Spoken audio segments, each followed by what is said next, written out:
Who Loves You here on BBC Radio York. As mentioned, there is something pretty special happening this weekend in North Yorkshire. A man, partially sighted, will be borrowing a bike and riding it as fast as possible on Melbourne racetrack. It's to raise funds for a local charity, the Wilberforce Trust. Nigel Lim is the man. Nigel lost his sight in a motorbike accident 5 years ago, and the bike you're on, Nigel, is a dragster bike, which also has a special story as well. But morning, Nigel, how are you doing? Morning, Sarah. Yeah, I'm fine. I'm sat here nervous, but I'm fine. What are you nervous about? I mean, what are you nervous about? Well, the thing is, anybody who could ride a motorbike could go at 20 mile an hour. That's not a problem. But I don't want to go at 20 mile an hour. I want to go as fast as I can. But equally, I want to survive at the end. So I've got quite a juggling thing to do. I want to give the best account of myself, but I want to seriously make sure that I arrive back to my house in Lincolnshire on Sunday evening with my wife. So yeah, I think we'd all like that as well, Nigel. So stay safe. But what actually are you doing this weekend, and how fast are you going to be going on the bike? Well, I'm riding a proper dragster motorbike down a 1/8 mile drag strip at Melbourne Raceway in York. Now this bike with a good man on over such a short distance is good for 100 mile an hour. So given that a good man can do 100 mile an hour on it, I don't know how fast I'm going to go. So that, the terminal speed is that. But 1/8 of a mile is a proper drag strip. It's not a make-up thing. Drag strips do 1/8 of a mile, 1/4 of a mile, and 1/2 mile, depending on what drag strip you go to. So even if I only get to 60 mile an hour, just say, the point of me getting to 60 mile an hour in 1/8 of a mile means I'm going to have 7.5 seconds of mayhem in my head. I've got to dump the clutch, go as fast as I can off the straight without doing a wheelie.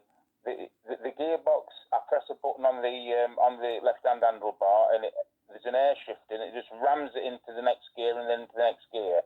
So I've got a lot to think about, and obviously my eyesight loss isn't through degeneration or a disease; it's through major brain damage that I suffered in a freak accident. So I have a bit of brain damage still left. You know what I mean? I've lost some motor skills and stuff. And I mean, I've rode motorbikes since I was 5 years old, but I've never rode one of these. So even if I was ordinary before my accident, it could be a challenge because they're not like anything you ride on the road. You know what I mean? I love the fact you've described it as 7.5 seconds of mayhem. Are you a little bit bonkers, Nigel?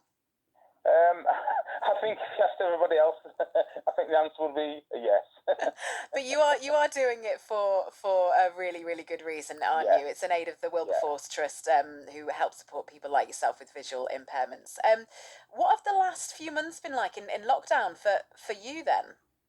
Well, I have to say for me, because I have wife and partner, it's not been so bad because I've not had to go out particularly, but I have been out, obviously, because I've tried to keep my independence.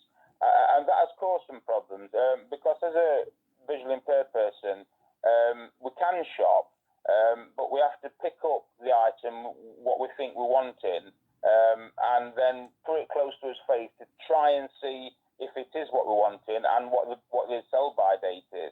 Well, as soon as lockdown came on, obviously, it weren't ideal to pick stuff up and put it back down and pick stuff up and put it back down. So that was a total game changer for visually impaired. And then, of course, we can't do particularly social distancing because obviously social impairment and blindness is not an absolute, it's a spectrum. So everybody's different. And I have trouble seeing how far I am away. I have trouble with depth of field, that's the word. I've got a lanyard from the Partial Sighted Society, and this bright yellow lanyard says I'm visually impaired and I may not do correct social distancing. You know what I mean? So if I stand next to somebody too close, before they turn around and punch me in the face and tell me to move on, hopefully they'll see that I'm not doing it on purpose. It may be in this situation I don't know how far I am away, and so yeah, as I say, as an individual, I've coped with it well because, but I've got total blind people friends and partially sighted friends, obviously, and I've talked to them, and some have had quite a nasty, been talking to nasty in the shops and that. As I say, I've only experienced politeness, but it's different to around the country, isn't it? So really, really important that people kind of get behind your challenge and support the Wilberforce Trust as Yeah. well. Very briefly, tell us about the bike. It's got a bit of a story behind it, hasn't it? It's a dragster bike. You said you've never been on one before. No, I don't know how long it is, but it's probably about 8 foot long. A good friend of mine, Jim, actually built this bike for his friend Stephen Sharp, and Stephen Sharp sadly is terminally ill with cancer, and I've done various challenges since my sight loss, and Stephen Sharp through Jim knew about what I was doing. You know what I mean? And the offer came of me to ride Stephen's bike on a drag strip. But before I did that, I had to then put in place being able to do it. So I got in touch with Trevor Duckworth, who was a straight liners event head man, and asked him if I could do it, with my disability, if I could do it, and he's facilitated it for me to do it.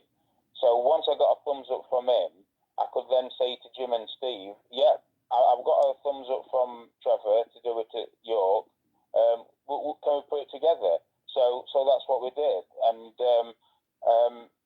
as I say, sadly, Stephen is not very well. Jim phoned me up last night, and he said he was sat at the side of Stephen's bed last night, and it's not looking very good, sadly. So I'm hoping. I think he was trying to get up to York with his wife, if bring him to see me, but I don't think he can come now. So we need some video. So if anybody's taking it, I mean, I shall again. Well, my wife will be taking some video from my YouTube channel, from a Blind Bloke Racing YouTube channel. But if anybody else wants to get some video and pictures, then the more the merrier. That's what I've got to say.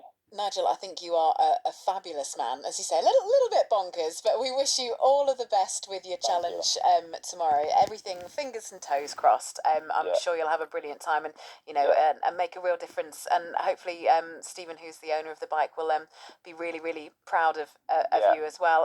Fair play, and really, really good luck, Nigel. Obviously, stay safe as well, because we do want you Yeah. to return to Yeah. your house in Lincolnshire at the Yeah. weekend. Yeah.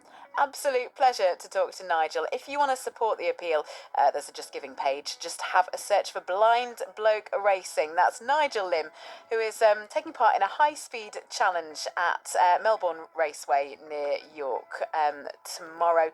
Nigel can't really see, so he's going to be relying completely on his instincts to get this bike up to top speed over a 220-yard strip. What a fantastic challenge. Best of luck with that, Nigel. Much more, but lose all that is mine.